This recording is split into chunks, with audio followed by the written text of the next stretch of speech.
ऐका ना, पित्तळ उघडं पडले बाबांच्या शुगरचं हो. कारण सगळ्यांना माहिती झाले की बाबांची शुगर कशी वाढती म्हणून. आणि भेदीना माझ्याच घरचा झाला आहे.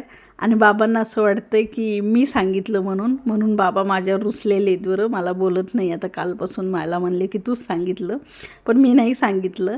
कारण की त्यांचा जो छोटा नातू आहे का, त्या माझा मुलगा छोटा नमुना दोघे खेळतात एकत्र, म्हणून त्यांच्या घरी गेला होता हा. आणि आजीने विचारलं की का रे, तू आमचा म्हातारा तुमच्या घरी येतो तर काही खातो का, चहा पाणी पितो का.